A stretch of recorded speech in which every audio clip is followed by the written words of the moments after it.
Bine ați venit în sală. Urmează un mic tur de introducere. Pentru moment doar acest colț este aproape gata. Aici sunt și cei mai înalți pereți din sală, aproximativ 1,5 m. Aici imediat lângă intrare, asta fiind intrarea, o să faci unde este pânza aceasta galbenă. Aici o să facem o zonă de antrenament cu multe riglete și handboard-uri din lemn. Încă nu am stabilit exact dimensiunile și cum va arăta.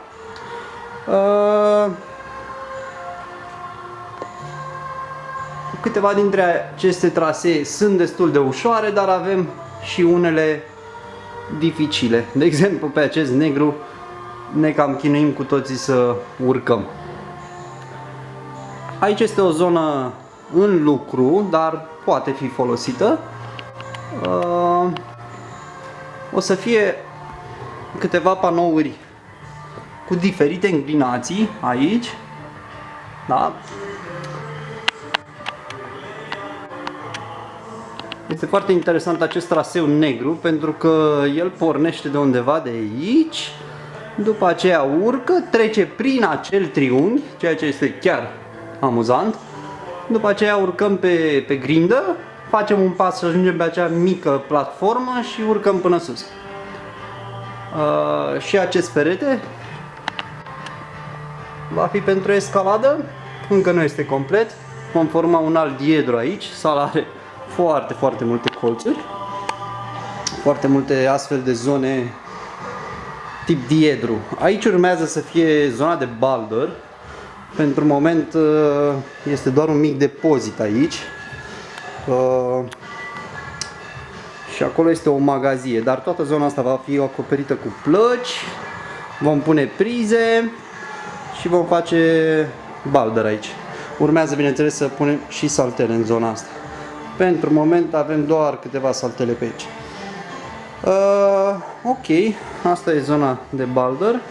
N-am mai folosit-o, dar pentru moment este într-o pauză zona aceasta, tocmai pentru că nu sunt suficiente saltele și acum că s-a înălțat poate să devină riscant.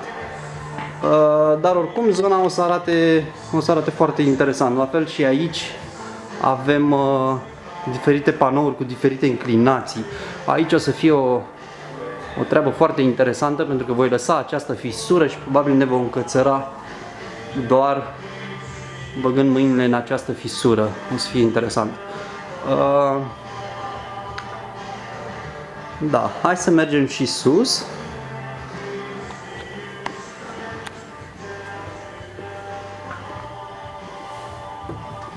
Zona scărilor este oarecum finisată.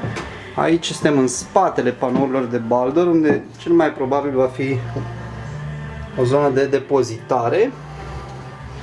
Asta e scara care duce sus pe platformă. Aici urmează să mut toaleta, dar pentru moment este doar depozit. Toaleta în momentul ăsta este sus. Da. De aici avem o privire asupra acestui perete.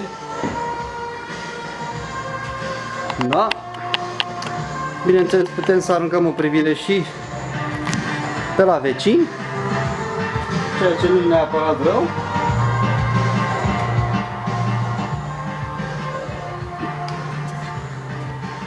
Ok. Aici este șemineul nostru, care ne dă destul de multă căldurică. Este un sistem destul de interesant. Facem focul în șemineu. Șemineul are și un rezervor cu apă. Apa este circulată de acea pompă de acolo și ajunge în calorifere. Calorifere fiind și aici sus și jos. Aici este toaleta, după cum ziceam, și un mic cuier. Da.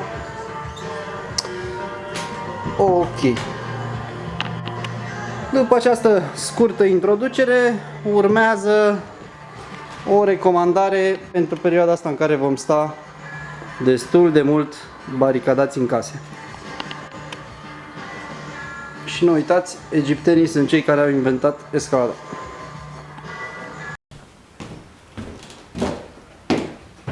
Pentru acest prim tutorial vin cu o recomandare care sigur o să prindă bine tuturor. Urmează să stăm mai mult acasă, să mergem mai puțin la stâncă și implicit mai puțin la sală. Gâscanul e deja la sală, urmează să candideze și la primărie băiatul. Așa, ce vreau să vă arăt? O simplă bucată de lemn pe care urmează să o finisăm și să o montăm pe un perete. Nimic mai simplu. Treaba asta n-ar trebui să coste cam nimic și avem nevoie de foarte, foarte puține unelte să o realizăm. Mai exact.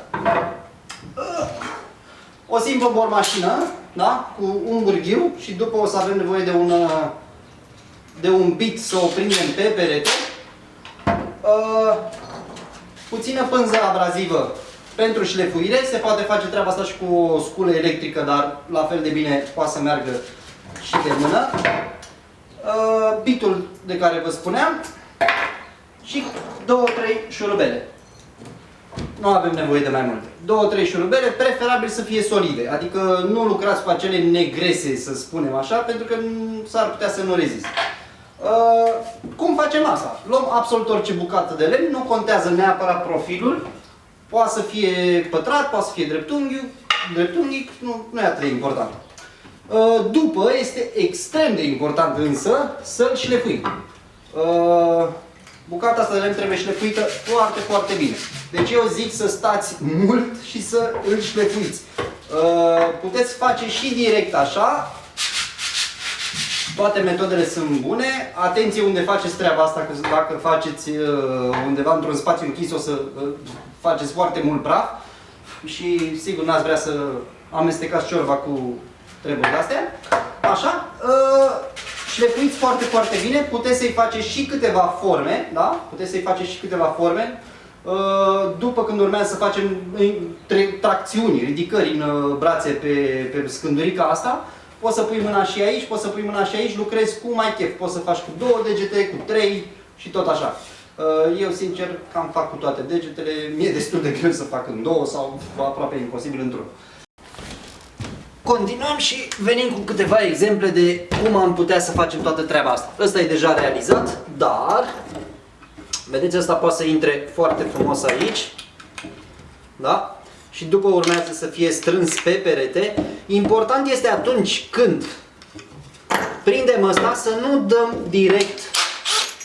dăm direct gaură cu holșurubul. Dacă facem direct treaba asta, toate șansele să spargem lemnul, să-l crăpăm și nu mai poate fi utilizat. Observați, aici s-a întâmplat puțin treaba asta, dar e mai mult de la nervurile scândurii, nu direct de la treaba asta. Cum recomand eu să faceți? De-aia am zis că aveți nevoie de un burghiu.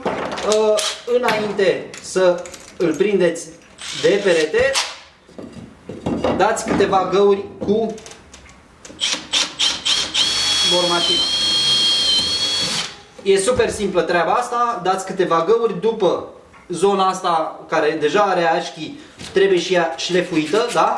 Dați câteva găuri, nu le dați direct așa pentru că la fel se poate crăpa, dați pe altă nervură. Ar mai merge să spunem una aici.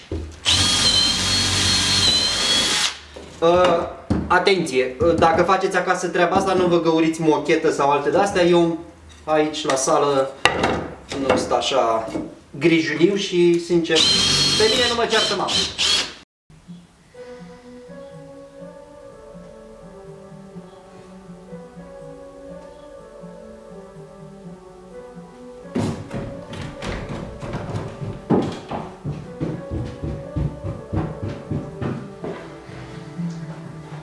Bun, după ce am terminat cu șlefuitul și am dat găurile în stinghia noastră, urmează să o prindem pe perete. Dacă stați la bloc, vă recomand să o prindeți undeva deasupra unei uși. De obicei acolo este o grindă de beton și dați gaură cu o mașină cu percuție, folosiți câteva digluri și prindeți stinghia. Aici este mult mai ușor pentru că este o structură de lemn și putem să o prindem teoretic aproape oriunde.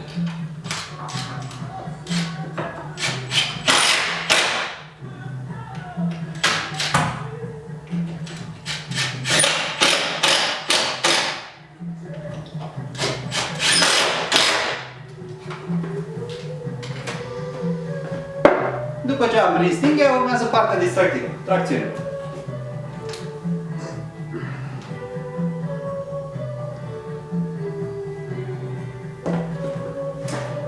Ce-mi place atunci când fac tracțiuni este nu doar să mă ridic, ci inclusiv să stau atârnat.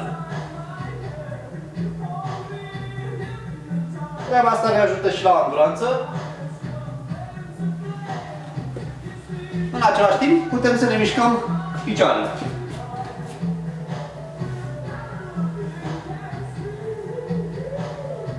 Astfel lucrăm destul de bine abdomenul.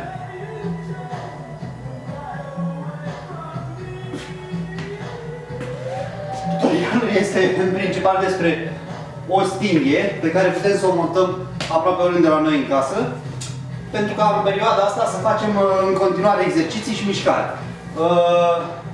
Nu sunt un expert al tracțiunilor, deci nu neapărat pot să dau cele mai bune recomandări, dar cu siguranță puteți să faceți tracțiuni în 4 degete, în 3, în 2 sau dacă sunteți suficient de puternici chiar într-unul. Sunt multe de spus în privința poziției degetelor. Multe persoane preferă să stea așa, cu degetele cât mai întinse, da? Alții, eu de exemplu, le țin așa. Unii spun că poți să te accidentezi, dar aici cred că ține și de lungimea degetului. Cine are degete mai scurte și împlicit puțin mai botucănoase, poate și mai puternice, nu are o mare problemă să stea așa. Eu având degetele destul de lungi, e foarte greu să stau pe ele întinse. Așa că asta e poziția care funcționează cel mai bine pentru mine. Bineînțeles, tracțiuni putem să facem inclusiv pe aceste forme, cu brațele mai depărtate sau apropiate.